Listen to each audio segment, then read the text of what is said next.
여러분, 성령님이 우리와 함께 하심을 믿으시죠? 예, 이 성령님을 우리가 한 주간 이렇게 돌아보면서 얼마나 더 의지하면서 살아갔는가 우리가 한번 살펴보면 참 좋겠습니다. 우리가 지난주부터 사도행전을 통하여서 성령님이 우리를 통해서 어떻게 일하여 가시는가, 또 우리를 통해서 이전에 요한복음을 통해서는 성령님이 우리 가운데 내주하시고 또 우리를 위로하시고 가르치시고 또 선하게 인도하여 주시고 또 우리를 힘있게 또 성령님께서 우리를 세워 주신다는 부분에 대해서 우리가 살펴보았다면, 사도행전을 통해서는 이 성령님이 다만 우리를 가만히 있게 만드는 것이 아니라 이제 우리로 하여금 이 세상 가운데서 하나님의 그 복음을 전하는 또 증거자로 또 우리를 세워 가시는 그러한 놀라운 역사가 또 사도행전부터 이제 시작이 되는 것을 볼 수 있습니다.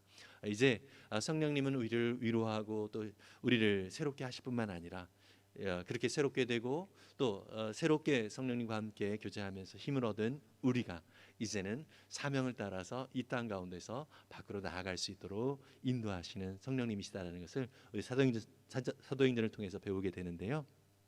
특별히 오늘 우리가 사도행전 2장을 살펴보았습니다. 사도행전 2장은 교회가 어떻게 세워지는가라고 하는 그 부분에 대해서 말씀을 하고 있고요. 너무나도 위대한 교회가 세워지는 그 장면들이 오늘 등장을 하게 되는데요.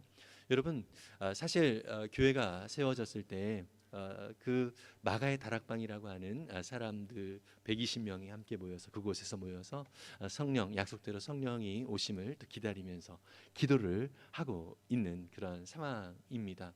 사실 그 자리에 있었던 사람들의 상황, 현실을 좀 한번 우리가 살펴보면 좀 좋겠습니다. 무엇이냐면 이들은 그들이 그렇게 리더로 여기고 있었던 지도자가 있었죠. 바로 예수님이 십자가에 죽으시고 부활을 하셨지만 하늘로 올라가신 그런 상황 속에서 그들의 리더가 지금 눈앞에 있지 않는 그런 상황인 것입니다. 그리고 예수님이 십자가에 달려 죽으신 것, 이것은 사실 그 당시에 로마의 사형 제도 속에서의 일환으로 예수님이 십자가에 달려 죽으셨잖아요. 그것처럼 예수님을 따르는 그런 사람들도 예수님처럼 그렇게 정말 비참하게 십자가에 죽게 되어지는 그런 불안한 또 상황이 여전히 있는 그런 현실이었습니다. 그래서 제자들은 공개적으로 자기들이 예수님의 제자다라고 하는 것을 드러내기가 참 어려운 그런 상황이었고요. 어떻게 보면은 그 시대 자체적으로 봤을 때 예수님을 따르는 사람들은 어쩌면 시대의 루저와 같은 그러한 사람들이었습니다. 아무도 관심을 두지 아니하고 오히려 미련한 사람들처럼 보이는 그런 사람들이었습니다. 근데 그런 사람들이 이제 성령이 임하자 어떻게 되었습니까? 그 성령이 임한 그 자리부터 시작해서 교회가 세워지게 되어졌고요. 무엇보다도 그 성령의 역사하심을 따라 시작된 그 교회가 오늘날 저와 여러분들까지 이렇게 전해진 놀라운 은혜를 또 우리가 살펴보고 있습니다. 오늘 말씀을 통하여서 성령님은 어떠한 과정을 통하여서 교회를 세워가시는가라고 하는 것을 함께 살펴보려고 합니다. 첫 번째로 교회를 세워가시는 그 과정, 첫 번째는 뭐냐면 모이게 하신다는 것입니다. 약속 위에 한 마음으로 모이게 하신다는 것입니다. 오늘 본문의 사도행전 2장 1절을 세 번역 성경으로 함께 읽어보겠습니다. 같이 읽습니다. 오순절이 되어서 그들은 모두 한 곳에 모여 있었다. 여러분, 오순절은 유대인들의 명절 날이죠. 예. 그래서 구약 시대부터 이 유대인들은 이 오순절이 되면 예루살렘에 모이는 것, 이것이 그 당시에 유대인들의 상황이었습니다. 그런데요, 여기서 그냥 모였다라고 하고 있는데 그냥 그 유대인들로서 그 명절 때문에 모인 것이 아니라 사실 이들이 모인 이 장소는 마가의 다락방이라고 하는 곳인데요. 이곳에 이들이 모여 있는 이유가 있습니다. 그것은 바로 예수님께서 사도행전 1장 4절에서 승천하시기 전에 뭐라고 말씀하셨냐면 너희는 예루살렘을 떠나지 말고 내게서 들은 아버지의 약속을 기다려라 라고 말씀을 하고 있습니다. 이 약속이 뭐예요? 성령님이 오시는 것을 기다리라 라고 하는 것이죠. 이러한 예수님의 약속의 말씀을 붙들고 그들이 기다렸다는 것이죠. 여기서 한 곳에 모여 있었다라고 우리말로는 얘기를 하고 있지만 이것의 원어를 보면은요, 호모스마돈이라고 하는 단어가 쓰이는데, 이 용어는 어떤 의미냐면 그냥 이 사람들이 모여 있다라고 하는 의미를 넘어서서 그들이 한 목적, 한 약속을 붙들고 모였다라고 하는 그런 의미를 가지고 있습니다. 그러니까 한 마음으로 그들이 모이게 되었다라고 하는 의미를 가지고 있다는 것이죠. 그들은 아직 이루어지지 않았어요. 사실 우리는 성경 말씀을 통하여서 이들이 모였을 때 어떠한 일들이 일어났는지는 지금 우리는 알고 있습니다. 근데 이 당시에 모였던 사람들은요, 물론 하나님 예수님께서 하신 약속은 분명히 있었지만 어떤 일들이 일어날지는 아직 잘 모르는 그런 상황이었다는 것이죠. 다만 뭐만 있어요? 예수님께서 하신 말씀만 있는 거예요. 그 말씀을 의지하여서 너희는 예루살렘 떠나지 말고 그냥 기다려라, 이렇게 이야기를 하고 있는 그런 예수님의 그 약속의 말씀을 그들을 붙들고 지금 모여 있는 것입니다. 여러분, 사실 이것이 우리 가운데 참 중요합니다. 무엇이냐면 저와 여러분들도 잘 보이지 않는 어떤 상황들이 있을 수 있습니다. 근데 우리 그리스도인들에게 있어서 가장 우리 인생에서 끝까지 붙들어야 될 것이 무엇이죠? 모이는 것이에요. 모이는 것. 여기서 모이는 것은 어떤 의미로 우리가 해석할 수 있을까요? 예배의 자리에 모이는 것, 우리 성도들의 모임인 목장에 모이는 것, 이 모임의 자리에 우리가 함께 해서 정말 하나님께서 우리 가운데 단순히 그냥 모이는 것이 아니라 그냥 예배를 드리는 것, 그 모이는 그 순간으로서 만족하는 것이 아니라 이때 모였던 사람들은 한 가지 약속이 있었습니다. 기다려라, 기다려라. 하나님께서 약속하신, 우리 주님께서 약속하신 그 성령의 오심을 기다리는 그러한 목적을 가지고 한 마음으로 그들이 모여 있었던 것처럼, 여러분, 저와 여러분들도 이 모이기를 더욱더 힘쓸 수 있는 우리가 될 수 있기를 간절히 소망합니다. 힘겹고 어려운 상황이라 할지라도, 심지어 마음이 내키지 않는 그런 상황이라 할지라도, 여러분, 우리 신앙의 마지노선은 예배의 자리임을 믿습니다. 그리스도인들이 함께 모이는 그런 자리가 바로 우리가 끝까지 사수해야 될 그런 모습, 자리라는 사실을 꼭 기억했으면 좋겠습니다. 이때 상황들은 방금 전에도 살펴보았던 것처럼 사실 어떤 기대나 소망보다는 현실 자체는 상당히 절망적이었습니다. 심지어 그들과 함께 3년 반 동안 함께했던 제자들 중에 한 사람, 가룟 유다라고 하는 사람은 예수님이 십자가에 죽으시고 난 다음에 곧바로 어떤 일이 벌어졌습니까? 그는 스스로 죽음을 택하게 되어졌죠. 분위기가 어땠을까요? 이 공동체의 분위기가 상당히 많이 깔아앉아 있었을 것입니다. 그리고 로마의 권력들, 또 종교 지도자들은 이 그리스도인을, 예수님을 따르는 사람들을 곱게 보지 않고 있었다는 것이죠. 그런데 이 사람들이 그냥 묵묵히 예수님께서 말씀하신 그 말씀을 따라서 이 120명이 되어지는 사람들이 함께 모여 있었다는 것입니다. 아무런 힘도 없는 사람들, 어떤 조직도 없는 사람들, 어떤 소망이 없는 사람들이었지만 다만 우리 주님의 약속의 말씀을 붙들고 그들이 모여 있었다는 것이죠. 기다리라 라고 하시는 이 말씀 하나뿐이었지만 그들은 그 자리에서 모이게 되었다는 것입니다. 여러분, 교회는 강한 사람들이 모이는 곳이 아닙니다. 연약하고 부족한 사람들이라 할지라도 우리 교회에 모인 사람들은 어떤 사람들입니까? 바로 예수님의 약속의 말씀을 붙들고 모인 사람들입니다. 여러분, 저와 여러분 가운데 주님께서 우리 가운데 허락하신 이 약속의 말씀을 꼭 붙들고, 이 약속의 말씀을 붙들고 함께 예배하는 자리에 우리가 더욱더 적극적으로 참여할 수 있기를 간절히 소망합니다. 우리가 이 자리에 모인 것도요, 우연이 아니라는 것이죠. 하나님께서 허락하신 이 약속의 말씀 붙들고 이 자리에 모여서 함께 성령님께서 저와 여러분들을 이 자리에 이끌어 주셨다는 사실을 믿으시기를 바랍니다.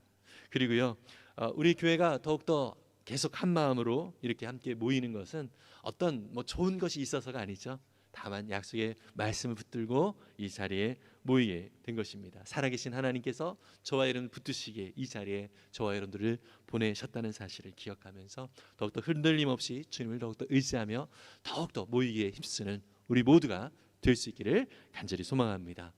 성령님은요, 또 어떤 과정을 통하여서 교회를 세워가시게, 두 번째로 말하게 하신다는 것입니다. 성령의 능력으로 담대하게 말하게 하신다는 것이죠. 오늘 본문의 2절부터 4절까지를 보면은요, 이렇게 말씀을 하고 있어요. 그때 갑자기 하늘에서 세찬 바람이 부는 듯한 소리가 났어요. 바람이 부는 듯한 소리가 났고요. 또 그들이 앉아 있는 온 집안에 그 바람 같은 이 소리가 또 그 분위기가 가득 채워졌다라고 말을 하고 있습니다. 그리고 불길이 솟을 때처럼 불 같은 그러한 것들이 혓바닥처럼 갈라지는 것들이 이렇게 혀들이 그들에게 나타나서 각 사람 위에 내려 앉았다라고 얘기를 하고 있습니다. 정확하게 어떠한 모양인지 모르겠지만 여러분 혹시 그 그림 같은 거를 보셨는지 모르겠습니다. 각 사람 위에 어쨌든 혀처럼 갈라진 그런 불길이 한 사람 한 사람 위에 이렇게 머물러 있다라고 하는 것입니다.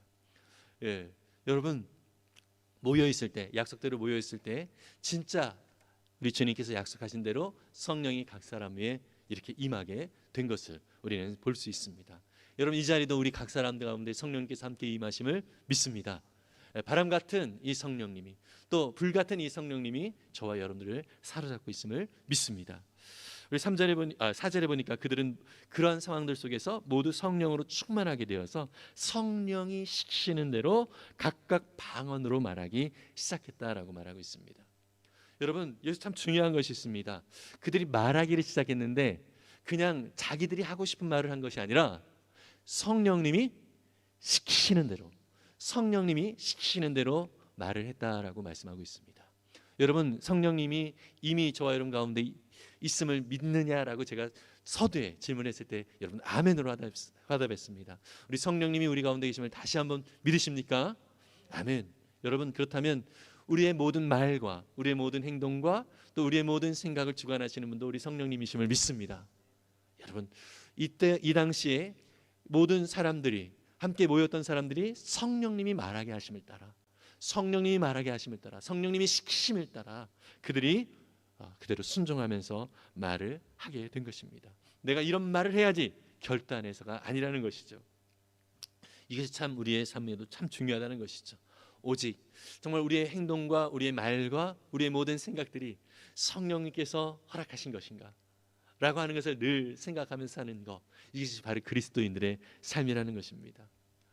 참 이 제자들은 그 당시에 두려움에 가득 차 있었던 사람들이었지만 여러분 성령님이 그들 가운데 임하자 모든 두려움은 사라지게 된 것입니다. 성령님이 그들 가운데 말씀을 하게 하시는 그러한 은혜를 주셨기에 담대하게 그들은 말을 하기 시작했다는 것입니다. 여러분 근데 성령님이 임하는 장면을 바람처럼 또 불처럼 이렇게 임했다라고 말씀을 하고 있는데요. 여러분 바람 또 이 불이라고 하는 것에 대해서는 잠깐 좀 살펴보려고 합니다. 이 바람이라고 하는 것은 히브리어로 루하흐라고 하는 단어가 여기서 쓰이게 되는데요.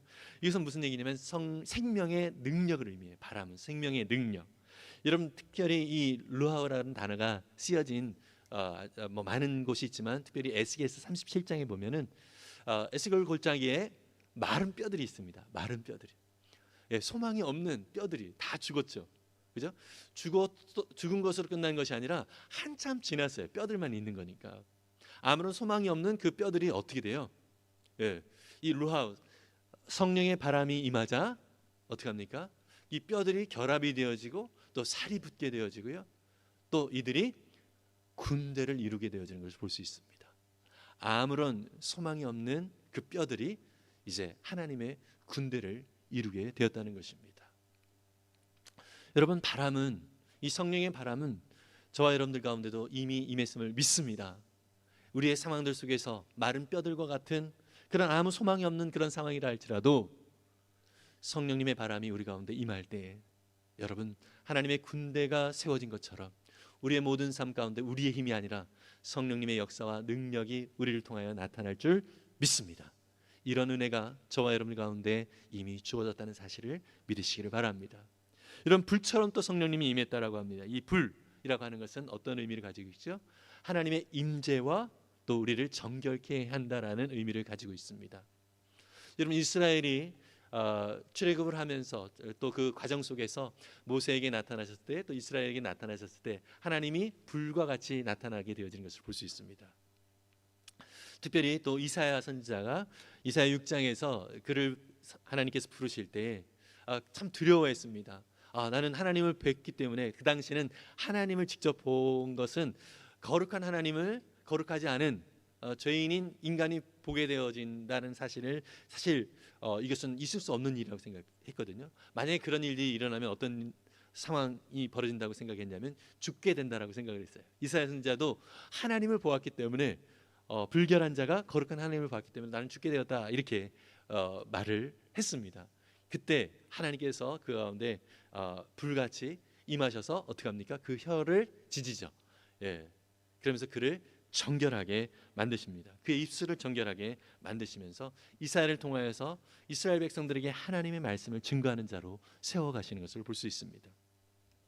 여러분, 저와 여러분들 가운데도 이 불같은 성령님이 함께 하심을 믿습니다. 우리와 늘 함께 하시고 더불어서 우리의 모든 삶 가운데서 우리의 힘과 우리의 능력이 아니라 그분의 능력으로 우리를 정결케 하여 주시고 또 그분이 우리로 하여금 말하게 하시는 놀라운 역사를 이루어 가실 것을 믿습니다. 여러분, 이것을 극명하게 보여주는 인물이 하나 있는데 바로 베드로라고 하는 인물입니다. 이렇게 오순절날 모여 있었던 이 날, 이 직전에 한 50일 전에 어떤 일이 있었습니까? 바로 예수님이 십자가에 달려 죽으시기 바로 전에 베드로는 대제사장의 뜰 앞에 담대하게 못 갔습니다. 예, 그냥 멀리서 멀찌감치 이렇게 가게 된 거예요. 그리고 대제사장이 말한 게 아니라 그 대제사장의 뜰에 있는 여종이 당신도 예수님의 제자인 것 같은데요? 이렇게 말을 할 때 극구 부인을 하죠. 아니요, 저는 절대로 아닙니다. 저는 죽어도 예수님 곁에 있어 본 적이 없습니다. 이렇게 아주 호언장담을 하면서 자기 안전과 자기 보호를 했던 사람이 바로 이 베드로이죠. 근데 이 베드로가 어떻게 변합니까? 바로 이 자리에서 성령의 임함을 그가 경험을 하면서 성령이 그를 사로잡을 때 어떻게 합니까? 여러분, 사도행전 4장에 보면 대제사장들 앞에서 복음을 증거하는 이 베드로의 모습을 볼 수 있거든요. 그런데 하도 강하게 복음을 증거하다 보니까 대제사장들이 이 베드로에게 유대 지도자들이 베드로에게 말하지 말라고 그렇게 얘기를 합니다.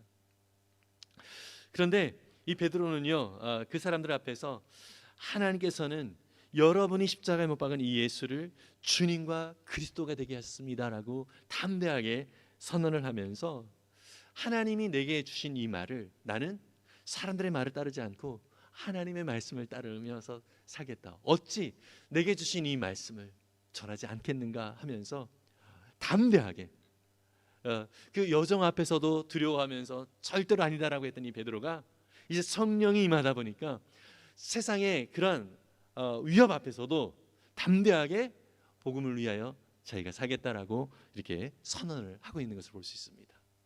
여러분, 그렇습니다. 우리가 복음을 증거하는 가운데서도요, 우리가 믿음으로 살아갈 때 사실 두려울 때가 참 많이 있습니다.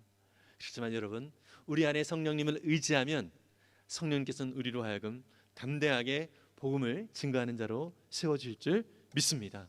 이런 성령님을 더욱더 의지하면서 우리의 능력이 아니라 우리의 능력, 연약함을 딛고 일어서게 하시는 그런 하나님이 성령님의 놀라운 능력이 저와 여러분의 삶 가운데 더욱더 강하게 임하는 그런 일들을 또 그런 성령님의 역사하심을 경험하는 우리가 될 수 있기를 바랍니다. 우리는 다만 우리가 해야 될 것은 뭐죠? 우리의 힘을 내려놓고 성령님께 우리의 입술을 맡겨 드리는 것입니다. 그러할 때 성령님께서 저와 여러분 통하여서 성령님이 말하게 하시는 그 말씀을 우리 가운데 말하게 하실 줄 믿습니다. 여러분, 예레미야 선지자도 그런 것을 깊이 경험한 적이 있는데요. 예레미야 20장 9절에 보면 이러한 말씀이 있습니다. 함께 같이 읽어볼까요? 이제는 주님을 말하지 않겠다, 다시는 주님의 이름으로 외치지 않겠다 하고 결심하여 보지만 그때마다 주님의 말씀이 나의 심장 속에서 불처럼 타올라 뼛속에까지 타들어가니 나는 견디다 못해 그만 항복하고 맙니다. 여러분, 예레미야 선지자를 아십니까? 이 예레미야 선지자는 남유다가 멸망을 당할 그 당시에 활동했던 선지자예요. 하나님께서 그의 입술에 말을 주셔서 하나님의 말씀을 증거했어요. 백성들이 이 말을 들었나요? 안 들었나요? 안 들었습니다. 여러분, 인간적으로 말씀을 하나님이 시켜서 말씀을 전했는데 결과가 어때요? 열매가 너무 비참한 거예요. 이 예레미야 입장에서는 인간적으로 상당히 화가 납니다. 하나님 시켜서 했는데 도대체 이게 뭡니까? 이거죠. 나 이제 안 할래요. 나 이제 안 할래요. 충분히 이해가 됩니다. 하나님이 시켜서 했는데 했는데 그 상황이나 환경들을 좀 그거를 더 잘할 수 있도록 격려가 되는 그런 상황을 주시면 얼마나 좋아요. 그런데 하면 할수록 더 답답해지는 거예요. 그러니까 급기야 이 예레미야는 뭐라고 얘기합니까? 주님, 저 이제 주님의 말씀 말하지 않겠습니다. 주님의 이름으로 나는 이제 더 이상 외치지 않겠습니다. 라고 스스로 결심을 해요. 결심을. 근데 문제가 있습니다. 이 예레미야에게 성령의 은혜가 있다는 것이죠. 성령이 그 가운데 임재하고 있다는 것입니다. 그러니까 그 주님의 말씀이 나의 심장 속에서 불처럼 타올라서 뼛속에까지 타들어가니 나는 견디다 못해서 그만 항복하고 맙니다. 이렇게 고백을 하는 것이죠. 여러분, 이 성령님이 저와 여러분들에도 함께 동일한 성령님이심을 믿습니다. 조금 부담스러운 그러한 성령님으로서 우리가 소개가 되고 있기도 하지만, 여러분, 물론 우리가 보기에 결과가 참 좋으면 좋습니다. 하지만 우리는 다만 순종할 뿐이라는 사실을 꼭 기억했으면 좋겠습니다. 성령이 말하게 하심을 따라 우리가 순종하면서 주님 앞에 그렇게 나아갈 수 있는 우리가 될 수 있으면 좋겠고요. 사실은 성령님을 우리가 인정하며 살아갈 때 사실 침묵할 수 없게 되어집니다. 내가 침묵하고 싶어도, 예레미야처럼. 그래서 그렇게 성령님이 우리 가운데 함께 하시는 분이심을 우리가 기억하면서 그 성령님을 이해했으면 좋겠습니다. 여러분, 솔직하게 우리의 경험도 그렇지 않습니까? 신앙생활 오랫동안 해와셨던 분들은 그런 경험들을 했을 거예요. 내가 주님을 심지어 떠나고 싶어서, 이게 피하려고 아무리 애를 썼지만 계속 내 마음 가운데 성령님이 그렇게 가만 안 두시는 경우들이 있죠. 물론 지금도 그 과정 속에 있는지 모르겠지만, 우리 주변에 있는 사람들을, 우리 가족들을 바라볼 때 또 그런 마음이 또 드는 경우가 있겠지만, 여러분, 성령님은 결국 그 마음을 움직이는 성령님이심을 믿습니다. 여러분, 우리 가운데 역사하시는 그 성령님께 우리가 가장 정말 합당하게 또 취해야 될 태도는 그 성령님의 음성에 또 귀를 기울이고 또 순종하는 것이라는 것을 기억하면서 우리의 모든 삶 가운데 역사하시는 그 성령님의 말하게 하심을 우리가 부인하지 말고 무시하지 말고 계속해서 또 순종하며 그렇게 나아갈 수 있는 우리가 될 수 있기를 간절히 소망합니다. 마지막으로요, 성령님은 어떤 과정을 통해서 교회를 세워가시는가? 듣게 하시는 분이십니다. 복음의 큰 일을 각 사람의 언어로 듣게 하시는 분이신데요, 오늘 본문의 5절부터 8절까지 보면 이 예루살렘에 명절이, 오순절이라는 명절이 되었기 때문에 유대인들이 많이 모였어요. 세계 각국에서 모였다는 것이죠. 그런데요, 이 마가의 다락방에서 120명의 사람들이 성령이 임하니까 이 소리가 얼마나 컸는지 주변에 거리에 막 이렇게 퍼지게 되어진 것이죠. 근데 신기한 일을 주변에 있는 사람들이 경험을 하게 되어지는 거예요. 뭐냐면 6절에 보니까 말소리가 나는 많은 사람들이 모여와서 각기 자기네 지방의 말로 제자들이 말하는 것을 듣고서 어리둥절했대요. 그러니까 외국에서 왔어요. 그냥 우리 경상도, 전라도, 충청도 이런 지방이 아니라 외국에서 왔어요. 그러니까 우리 한국에 있는데 필리핀, 미국, 방글라데시, 다양한 나라에서 이렇게 사람들이 이렇게 오게 된 것이죠. 근데 언어가 다른 사람들이에요. 언어가 다른 사람들, 외국어를 쓰는 사람들이에요. 근데 이런 사람들이 어떻게 해요? 신기하게, 아니 낯선 곳에 왔는데 자기네 나라 말이 들리는 거예요. 그러니까 그곳으로 이 사람들이 모이기 시작한 거예요. 무슨 일이지? 어리둥절하면서 모이기 시작한 거예요. 7절에 보니까 그들이 놀라 신기하게 여기면서 말하였다. 보시오, 말하고 있는 이 사람들은 모두 갈릴리 사람이 아니요. 여러분, 갈릴리 사람이라고 하는 이 말은요, 사실 죄송하지만 촌사람들이란 얘기예요. 배우지 못한 사람들. 예.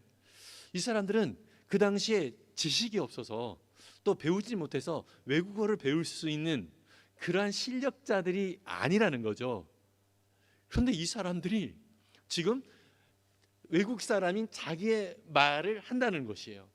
너무나도 어리둥절하고 놀랄 일이란 얘기죠. 8절에 보니까 그런데 우리 모두가 저마다 태어난 지방의 말로 듣고 있으니 어찌된 일이요?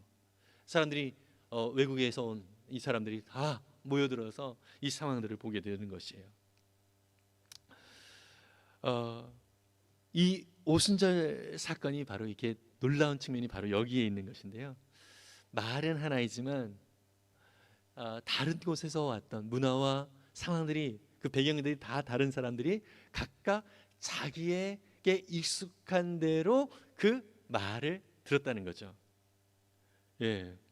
그런데 그 말의 내용들이 뭐였어요? 11절이 바로 그 내용을 말하고 있는데요. 함께 같이 읽어볼게요. 우리는 저들이 하나님의 큰 일들을 방언으로 말하는 것을 듣고 있어. 예, 이 방언이라고 하는 것은 그 외국어를 말하고 있거든요. 외국어. 그러니까 각자 자기들의 말로 그렇게 말하는 것을 듣고 있다는 거죠. 그래서 근데 그 내용이 뭐라고요? 하나님의 큰 일이에요. 여러분, 하나님이 행하신 큰 일이 무엇이죠? 그 아들 예수 그리스도를 우리 가운데 보내셨고 우리를 위하여 십자가에 모든 죄값을 다 짊어지시고 십자가에 죽으셨고 또 우리를 위하여 새 생명을 약속하시면서 부활하셨다라는 이 놀라운 하나님의 큰 일들에 대한 이야기들을 그들이 각자 자기들의 나라의 말로 듣게 되었다는 것이죠. 여러분, 이 광경은요 너무나도 놀라운 광경인데요. 우리가 사실 창세기로 돌아가서 사람들이 그 마음이 흩어지고 흐트러진 아주 핵심적인 그런 사건이 있는데요. 그게 창세기 11장의 바벨탑 사건입니다. 네. 창세기 11장에 이 바벨탑을 쌓기 위해 모인 사람들이 어떻게 모였어요? 우리가 이제 흩어짐을 면하자. 그래서 높은 탑을 쌓자. 이것은 어떤 의미죠? 하나님 무시하고 그냥 우리가 하나님이 되자라는 거예요. 하나님 상관없이 그냥 우리가 우리의 성을 쌓고 또 우리의 탑을 쌓아서 하나님처럼 되어지기를 원해서 사람들이 함께 모이게 된 것입니다. 그래서 바벨탑을 쌓게 되어졌습니다. 근데 하나님이 그것을 보고서 그들이 연합해서 이 탑을 쌓는 것을 흩으시기 위해서 어떻게 하시죠? 그들의 언어를 다 바꾸십니다. 언어를 바꾸세요. 그래서 말이 서로 통하지 않도록 만드셨다는 거죠. 그래서 여러분 핵심이 무엇이냐면 말이 통하지 않게 하셨다라고 하는 그 자체가 중요한 것이 아니라 솔직히 말이 통하지 않아도 마음은 함께 모을 수가 있거든요. 근데 여기서 말을 통하지 않도록 그렇게 흩으셨다라고 하는 말은 그들의 마음을 흩으셨다라고 하는 의미를 가지고 있어요. 여러분, 우리가 사실 외국에 나가서 또 혹시 외국 사람을 만나도요, 내가 그 사람 나라의 말을 하지 못한다 하더라도 표정으로 또 분위기로 그 사람과 소통할 수 있고요. 이 사람이 나를 따뜻하게 환대하고 있구나라는 것을 느낄 수가 있습니다. 말이 달라도 하나가 되어질 수 있는 느낌은 받을 수가 있어요. 그런데요, 여러분, 이게 가장 큰 특징인데요. 뭐냐면 사람들이 하나님을 떠나면, 다시 말해서 자기중심적으로 살아가면 어떤 일이 벌어지냐면 자기가 주인이 되어져요. 각자가 자기가 주인이 되어지다 보니까 서로 상대방을 이해하기보다는 상대방을 나에게 맞춰달라고 요구를 하는 경우들이 많이 있습니다. 어떻게 됐죠? 예, 각자가 자기한테 맞춰달라고 하니까 마음이 서로 흩어지게 될 수밖에 없고 다툼과 싸움이 있을 수밖에 없는 것입니다. 여러분, 근데요, 성령님은 어떤 성령님이냐면 각자 살아온 문화가 다르고 또 지역이 다르고 언어가 다르다 할지라도 이 성령님은 그 하나님의 그 말씀, 하나님의 그 놀라운 큰 일로서 사람들을 하나로 모으게 만드시는 분이십니다. 한 마음이 되게 하시는 분이시라는 거죠. 여러분, 성령님은 지금도 동일하게 우리 가운데 일하고 계시는 분이십니다. 우리의 모든 삶 가운데 우리가 나를 중심으로 나의 개념과 또 나의 경험과 나의 편견을 따라서 이 세상을 바라본다면 사실 서로 마음이 흐트러질 수밖에 없습니다. 그러나 우리 안에 역사하시는 이 성령님을 의지하고 성령님이 말하게 하시는 것을 말하고 또 성령님을 온전히 의뢰하면서 모든 것들을 맡겨드릴 때 저와 여러분들 통하여서 우리 주변의 사람들이 하나님의 은혜 가운데 하나로 나오게 될 줄 믿습니다. 여러분, 이때 모였던 사람들의 많은 사람들이 함께 외국에서 온 사람들이라 할지라도 하나님의 큰 일을 듣고 그들이 다시 각자의 지방으로 돌아가서 어떻게 해요? 또 그 일을 하는 거예요.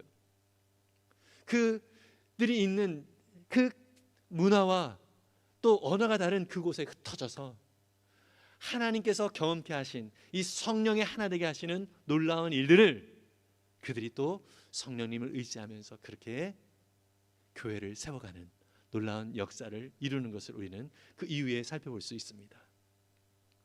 여러분, 우리 하나님께서는 저와 여러분들에게 이 성령님을 허락하여 주셨고 이 성령님과 함께 동행할 수 있도록 인도하신 이유는 우리 주변에 많은 마음이 흩어져서 상한 사람들에게, 고통받고 있는 사람들에게 예수 그리스도 안에 하나님의 그 놀라운 큰 일 안에 우리가 거할 때 하나님의 놀라운 역사와 또 선하신 일들이 이루어질 것이다라는 것을 우리의 삶으로 보여주도록 하나님이 우리 가운데 성령의 은혜를 허락하여 주셨음을 믿습니다.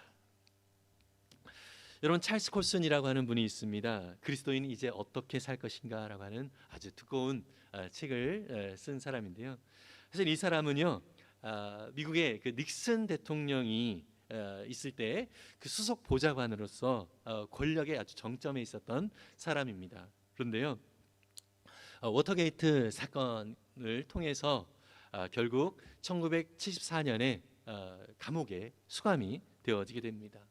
그런데요, 이 감옥에 수감되어진 이 과정 속에서 이 사람이 한 책을 접하게 됩니다. 그게 어떤 책이냐면 C.S. 루이스가 쓴 순전한 기독교라고 하는 책입니다. 여러분 혹시 보신 적 있으신가요? 순전한 기독교 아주 유명한 책인데 고전일수록 사람들이 잘 안 읽는 것 같아요. 어쨌든 이분이 그 순전한 기독교라고 하는 책을 읽고 거기에서 복음을 접하게 된 거예요. 그러면서 정말로 권력의 정점에 있었던 사람이었지만 사실 가장 낮은 그런 비참한 현실 가운데 그가 죄수로서 있게 되어지는데요.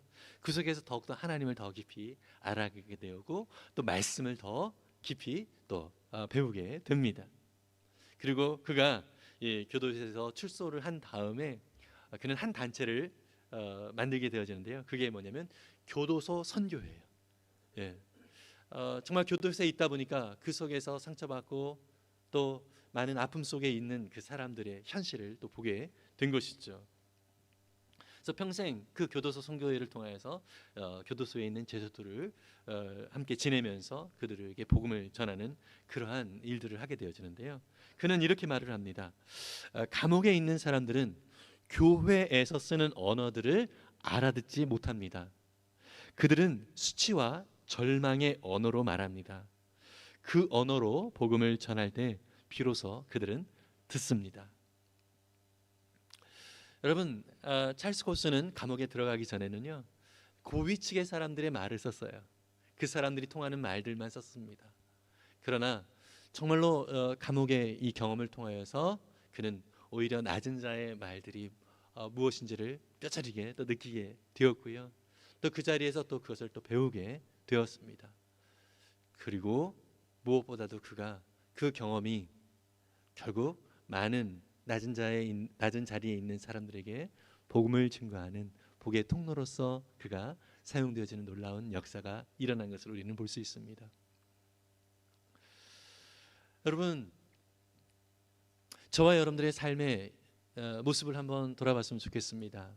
우리는 보통 사람들은 다 어떤 위를 향하여서 나아가려고 하고 있습니다. 그러나 우리는 우리의 인생이 우리 뜻대로 되어지지 않는 경우들을 많이 접하게 됩니다. 그러한 절벽 같은 혹은 담벼락 같은 그러한 상황들을 우리가 직면을 할 때 우리는 낙심을 하고 또 절망을 하는 경우들이 많이 있습니다. 그러나 여러분 기억하십시오. 그 자리에 우리 성령님이 함께 하심을 우리가 믿으시기를 바랍니다. 이 성령님께서 우리와 함께 하시고 또 그 자리에서 성령님께서 우리로 하여금 우리의 삶의 지경을 더욱더 확장시켜 주실 줄 믿습니다. 예전에 경험하지 못했던 그 자리를 더욱더 이해하게 하시고요. 또 그 자리에서 우리로 하여금 복의 통로로서 사용이 되어지도록 우리 성령님은 우리를 그렇게 인도하여 주신다는 사실을 믿으시기를 바랍니다. 여러분, 오늘 본문에 보면은요, 그렇게 성령을 받고 또 성령이 말하게 하심을 따라서 그들이 말을 하였을 때 어떤 사람들은 참 놀라워하면서 그것을 관심을 가지고 그 가운데 나오는 사람들이 있기도 했었고요. 13절에 보면은 어떤 이들은 그들 쇠술에 취했다 하면서 조롱하면서 말을 했다라고 얘기를 하고 있습니다. 여러분, 우리가 착각하지 말아야 될 것은 우리가 성령님의 인도하심을 따라 또 성령님의 역사하심과 성령님의 말하게 하심을 따라서 우리가 살아갈 때, 다시 말해서 우리가 순종하며 살아갈 때 우리를 향하여서 놀라워하면서 궁금해하는 사람들이 생기기도 하지만 우리의 그러한 삶을 손가락질하면서 조롱하는 사람들도 있을 수 있다는 사실을 우리가 꼭 잊지 않았으면 좋겠습니다. 여러분께서 그것이 당연하다는 사실을 기억했으면 좋겠어요. 당황하지 않기를 바라고요. 우리가 복음으로 살아갈 때 우리의 모든 삶 가운데서 역사하시고 인도하시는 성령님의 역사하심, 때로는 우리를 향하여서 조롱하고 또 우리를 향하여서 손가락질을 하는 경우들이 있다 할지라도 여러분, 성령님은 여전히 우리 가운데 일하고 계신다는 사실을 꼭 기억할 수 있기를 간절히 소망합니다. 오늘 말씀을 마무리하면서 여러분, 성령님은요 먼저 우리 가운데 말씀하여 주시고 우리로 하여금 그 약속의 말씀 가운데 모이도록 하시는 분이심을 믿으시기를 바랍니다. 그래서 이 모이기에 더욱더 힘쓰는 저와 여러분들이 될 수 있기를 간절히 소망합니다. 무엇보다도 이 성령님은 우리 가운데 역사하셔서 우리로 하여금 말하게 하시는 그러한 은혜를 주시는 분이십니다. 그래서 우리의 능력과 우리의 생각들 모두 주님 앞에 내려놓고 성령님께서 말하게 하시는 그 말하게 하심을 따라서 늘 순종하면서 말할 수 있는 우리 모두가 될 수 있기를 바랍니다. 더불어서 우리 주변에 하나님께서 보내신 그 자리가 정말로 이 주님의 하나님의 큰 일, 이 복음이 필요해서 하나님께서 우리를 그 자리에 보내셨다는 사실을 기억하시고 또 성령님께서 그들로 하여금 듣게 하시는 놀라운 역사가 있음을 우리가 기대하면서 그 자리에서 묵묵히 성령님을 더욱더 의지하고 또 순종하며 살아가는 우리 모두가 될 수 있기를 간절히 소망합니다. 여러분, 마지막으로 가정의 달입니다. 어쩌면 어떤 분들에게 있어서는 이 가정이 소통이 되어지지 않는 바벨탑과 같은 그러한 느낌을 받는 분들이 있을는지 모르겠습니다. 하지만 여러분, 성령님은 우리의 가정을 회복시키시는 분이심을 믿습니다. 온전케 하시는 분이심을 믿습니다. 그러한 성령님의 역사와 인도하심을 구하면서 또 주님 앞에 온전히 맡겨드리는 우리 모두가 될 수 있기를 간절히 소망하면서 우리 함께 살아계신 성령님을 더욱더 의지하며 살아계신 성령님 함께 찬양하며 나아가겠습니다.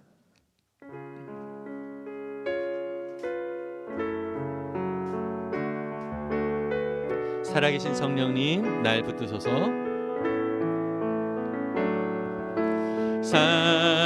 살아계신 성령님 날 붙드소서.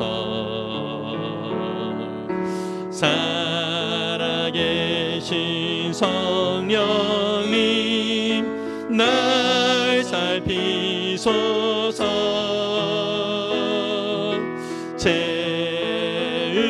채우소서. 채우소서.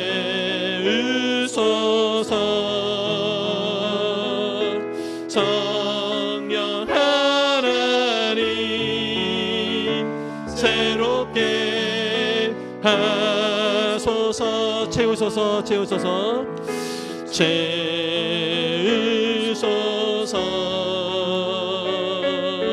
채우소서. 성령 하나님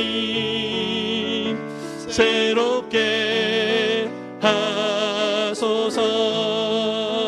이 시간 우리가 주님 앞에 기도하며 나아갈 때 우리 성령 하나님께서 우리와 함께 하심을 더욱더 인정하고 의지하는 우리가 되게 해 주옵소서. 또 그 성령님께 순종하며 나아가는 우리가 되게 해 주옵소서. 그래서 하나님, 우리의 모든 그 순종하며 나아가는 성령님을 인정하며 나아가는 우리의 삶을 통하여 교회가 세워지고 우리 가정이 하나님 나라가 되어지고 또 주님이 기뻐하시는 온전한 뜻이 더욱더 우리의 주변에서 아름답게 이루어지는 것들을 볼 수 있게 해 주옵소서. 우리 함께 통성으로 기도하며 나아갑니다. 기도하겠습니다. 사랑의 주님, 참으로 감사합니다. 성령 하나님이 우리와 함께 하시고 역사하시는 놀라운 손길들, 아버지 하나님, 우리의 모든 삶을 다스리고 인도하시는 성령님이 우리와 함께 하심을 믿습니다. 주님, 성령님을 의지하며 주님 앞에 나아가오니 주여, 거룩한 주님의 자녀들에게 은혜로 채워주시고 성령의 충만함으로 함께하여 주시옵소서. 아버지 하나님, 그래서 성령님께서 우리 교회를 더욱더 아름답게 세워가시고 우리 목장을 세워가시며 또 역사하시는 놀라운 일들을 더욱더 믿음으로 바라볼 수 있는 거룩한 주님의 자녀들 모두 될 수 있도록 축복해 주시옵소서. 함께하시고 역사하시는 게 감사드리며 기도했습니다. 사랑의 주님, 성령님을 의지하며 나아갈 때에 우리 교회를 세워가시고 우리 가정을 세워가시고 우리 목장을 세워가시는 주님의 놀라운 손길이 있음을 믿습니다. 주님, 우리의 심령 깊은 곳에 날마다 이 성령님을 끊임없이 의지하는 믿음을 허락하여 주옵소서. 날마다 우리의 모든 삶이 바로 이 성령님이 어떻게 일하시는지를 경험하고 성령님의 말하게 하심을 따라 말하며 또 성령님의 역사하심을 또 찬양하며 나아갈 수 있는 거룩한 자녀들 모두 될 수 있도록 축복해 주옵소서. 특별히 각 가정들마다 아버지 하나님, 주님이 이루어 가실 아름다운 하나님 나라가 이 성령님의 역사하심 가운데 이루어질 수 있기를 간절히 소망하오니 주님, 자녀들과 부모가 하나가 되어지고 부부가 하나가 되어지고 또 모든 가족들이 주님 성령 안에서 하나가 되어지는 놀라운 역사를 경험할 수 있도록 축복해 주시옵소서. 특별히 우리 가운데 귀한 어린 아이들, 다음 세대들을 허락하여 주심에 감사를 드립니다. 귀한 영혼들 주님의 은혜 가운데 더욱더 믿음으로 자라나고 주님의 뜻을 더 아름답게 이루는 귀한 우리 복의 통로가 되어지는 귀한 자녀들 될 수 있도록 도와 주옵소서. 감사드리며 예수님의 이름으로 기도했습니다. 아멘.